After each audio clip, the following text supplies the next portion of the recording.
Hello student, good morning. Quadratic equation में हमने last से एक पार्ट पहले पढ़ा था, location of roots. Location of roots में हमने बताया था कि एक कोई रियल नंबर है और उसके क्वाड्रेटिक इक्वेशन जो पैराबोलिक होता है उसकी क्या क्या पॉसिबिलिटीज़ होती है। दूसरा केस हमने ये बताया था आपको कि अगर दो कोई रियल नंबर है तो पैराबोलिक इक्वेशन में क्या क्या पॉसिबिलिटी होती है। एक क्वेश्चन एडवांस में आया है, इसको जरा हम लिखें। Quadratic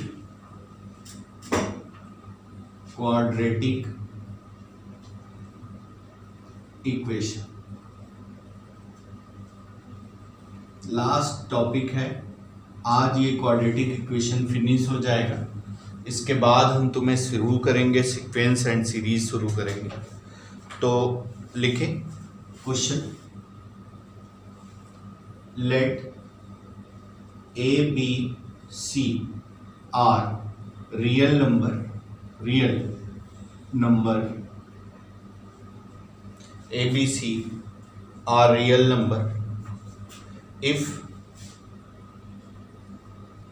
ax square plus bx plus c equal to 0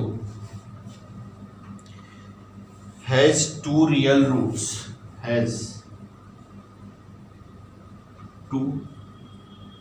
real roots, real roots alpha and beta such that alpha less than minus, beta greater than 1, then c by a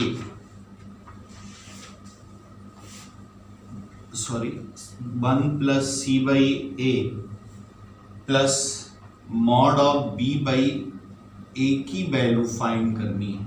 पहला option greater than 0, दूसरा less than 0, तीसरा equal to 0 और चौथा none of.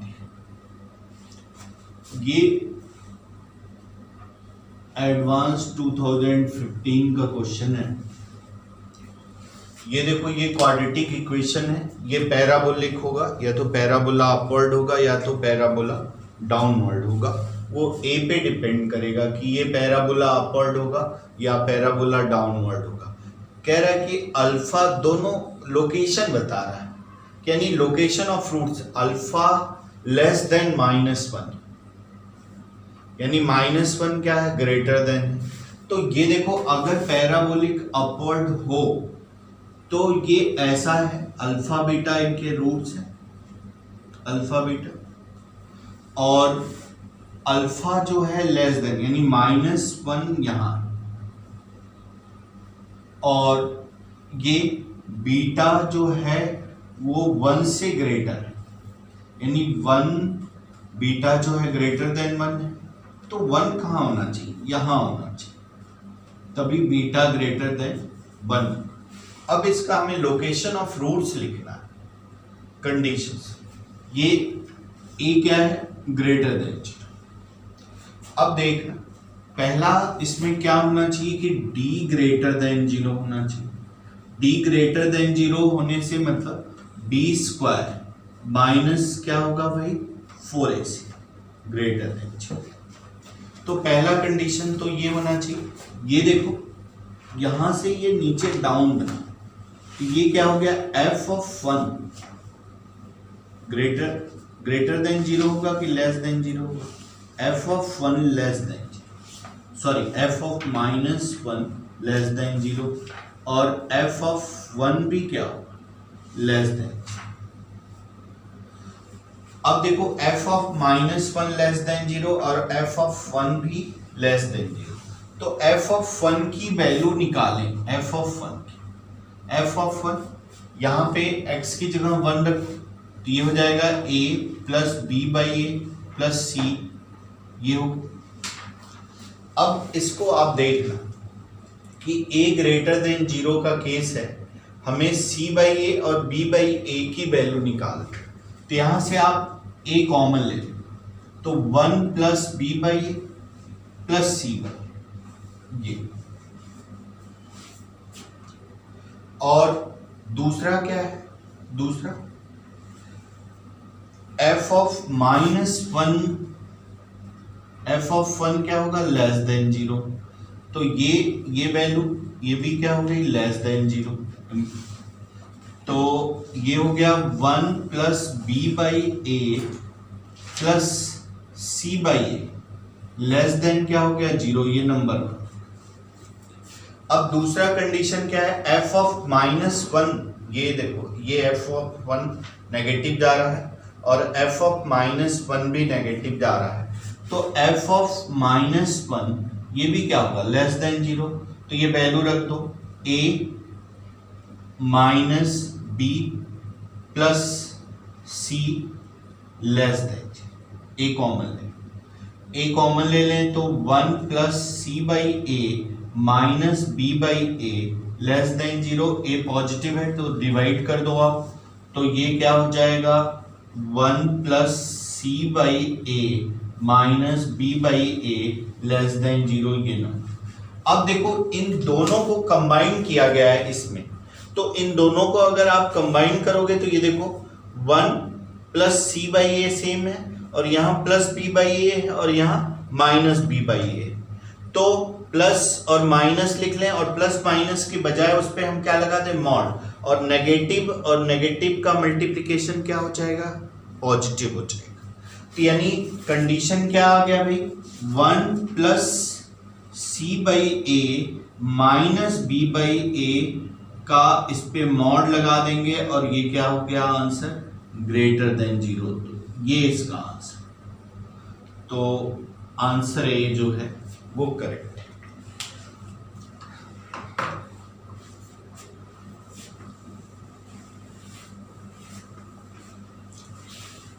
अब इसके बाद एक और क्वेश्चन देखें इस पे, या आगे पढ़ लें, आगे जो लास्ट टॉपिक है उसको पढ़ लें, उसके बाद क्वेश्चन देखते हैं। लास्ट टॉपिक क्या है कि कोई भी जो सेकेंड डिग्री का इक्वेशन होता है वो दो लीनियर पार्ट में कैसे रिजॉल्व हो जाता है। लीनियर इक्वेशन आपने 10th में भी पढ़ के आया होगा।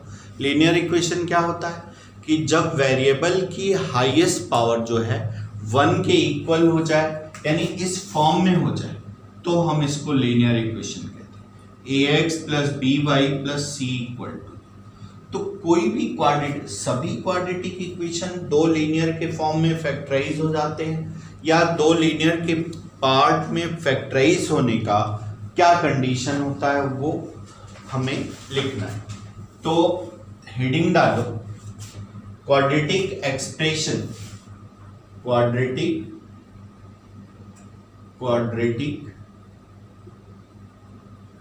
इक्वेशन या एक्सप्रेशन। अगर y के इक्वल है तो एक्सप्रेशन होगा, अगर इक्वल टू 0 है तो इक्वेशन होगा। तो quadratic equation can be resolve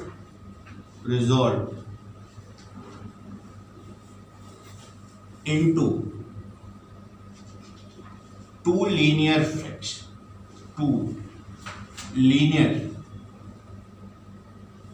fact. इसका मतलब तुम समझ पा रहे हो कि नहीं?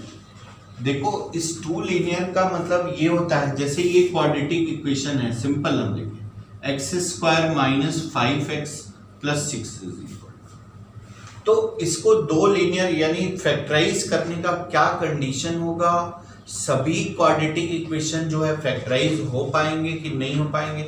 जो नहीं हो पाएंगे वो क्या होंगे, जो नहीं हो पाएंगे वो कॉनिक सेक्शन हो जाते हैं, वो सर्कल रिप्रेजेंट करते हैं, पैराबोला, इलिप्स, हाइपरबोला, जिसको हम आगे पढ़ेंगे। और अगर लीनियर हो जाएंगे तो लीनियर होने का क्या कंडीशन, जैसे इसको आप फैक्टराइज करो तो x square minus 3x plus 2x plus 6, तो x कॉमन ले तो x माइनस 3 माइनस 2 कॉमन ले लें, x माइनस 3 इक्वल टू 0। तो ये क्या हो जाएगा, x minus 2 x minus 3 equal to 0। तो अब ये देखो दो लीनियर फ्रैक्शन में, दो लीनियर फैक्टर में ब्रेक हो, तो क्या कंडीशन होना चाहिए कि कोई भी क्वाड्रेटिक इक्वेशन जो हो या एक्सप्रेशन दो लीनियर फैक्टर में होगा। पहले सेकेंड डिग्री का जनरल इक्वेशन क्या होता है वो मैं तुम्हें बता। ये देखो ax square plus bx plus c, sorry ax square plus 2hxy plus by square plus 2gx plus 2fy plus c equal to 0। ये general equation of the second degree, इसको हम कहते हैं general equation of second degree, equation of second degree, second degree.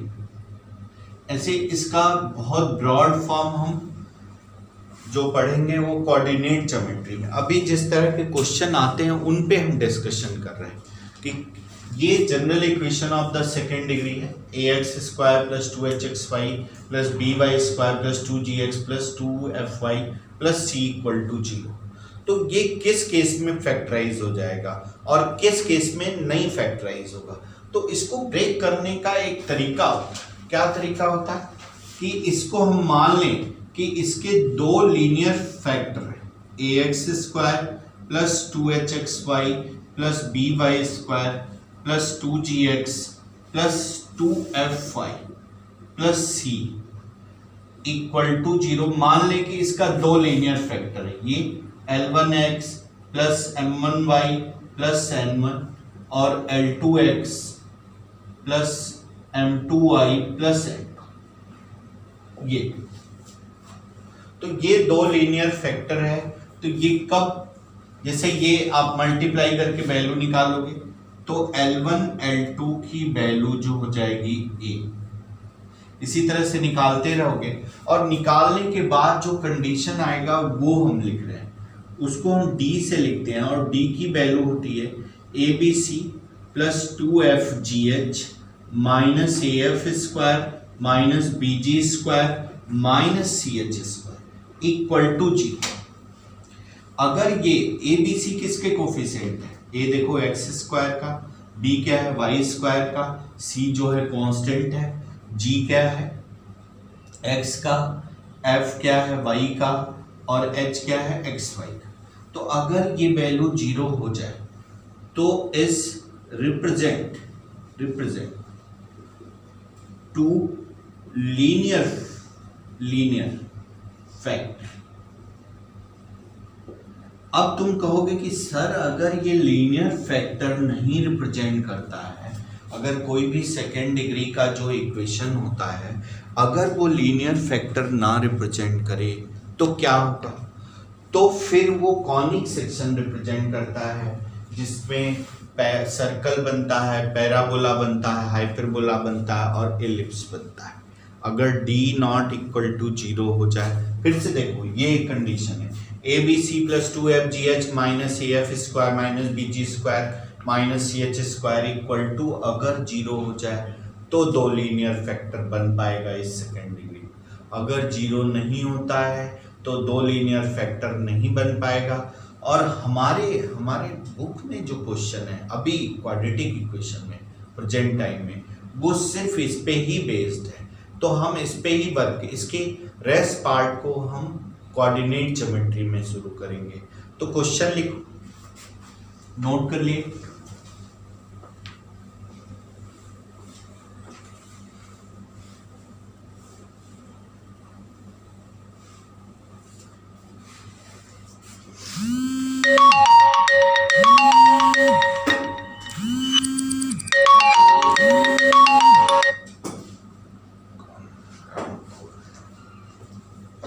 वो कर दो क्या चल तो आवाज भी आ गई। अब देखो इस पे क्वेश्चन देखते हैं कि इफ, क्वेश्चन लिखो, if k x square plus 2xy minus 4x plus 6y plus 1 equal to 0 is resolved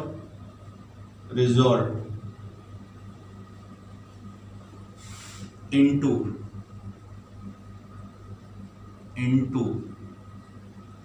two linear factor, then find the value of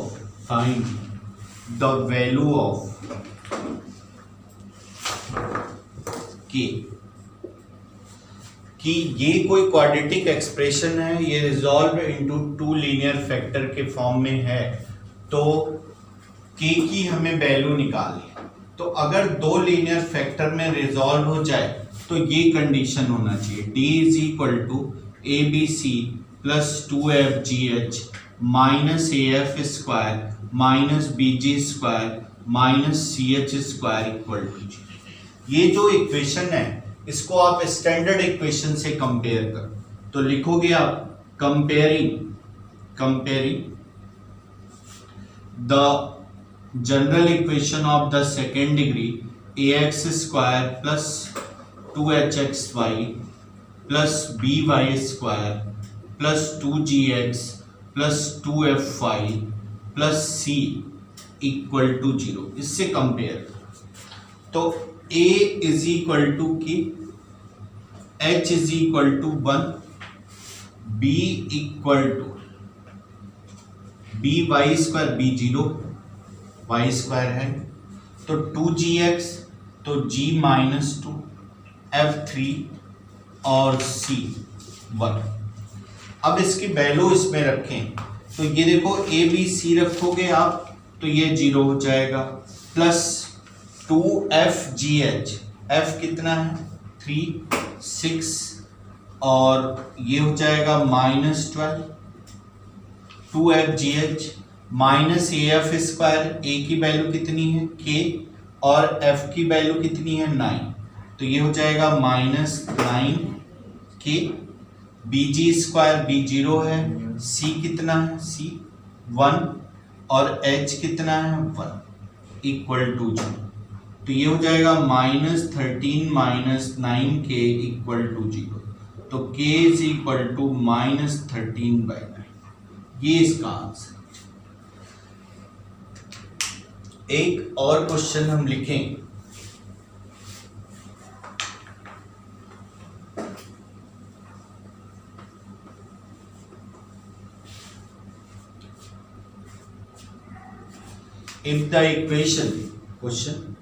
if the equation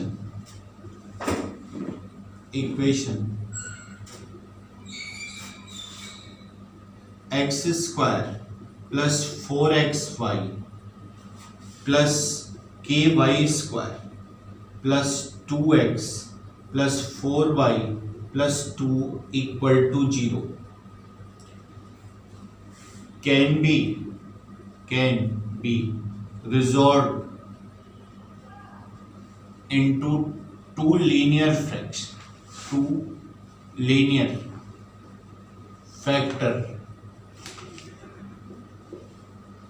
then the value of k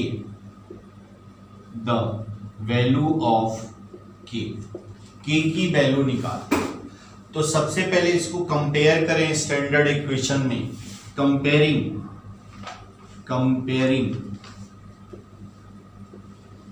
the equation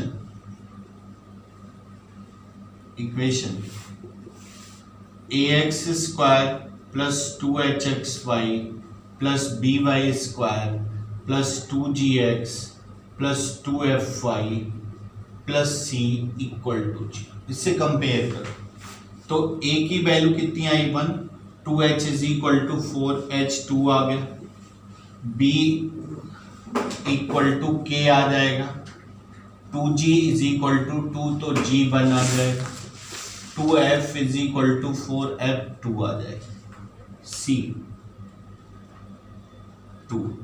या अब d की value निकालो, तो D की value क्या होगी, a b c plus 2FGH minus AF² minus BG² minus CH² equal to 0 होना चाहिए।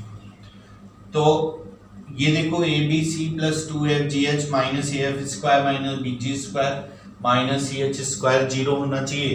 तो ABC की वैल्यू रखो, तो ABC तो ये हो जाएगा 2 की। F कितना है, F ये 2 G1H2 4 2 जा 8 हो जाएगा।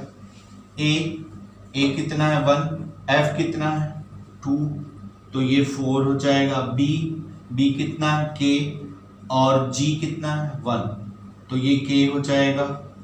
C कितना है 2 और H कितना है 2 का स्क्वायर 4 2 जा 8 ये -8 इक्वल टू 0। तो ये देखो -8 प्लस 8 कैंसिल, तो ये हो जाएगा K -4 इक्वल टू 0। तो K इज इक्वल टू क्या आ जाएगा, या ओके थैंक यू। इसी के साथ क्वाड्रेटिक इक्वेशन खत्म हो गया।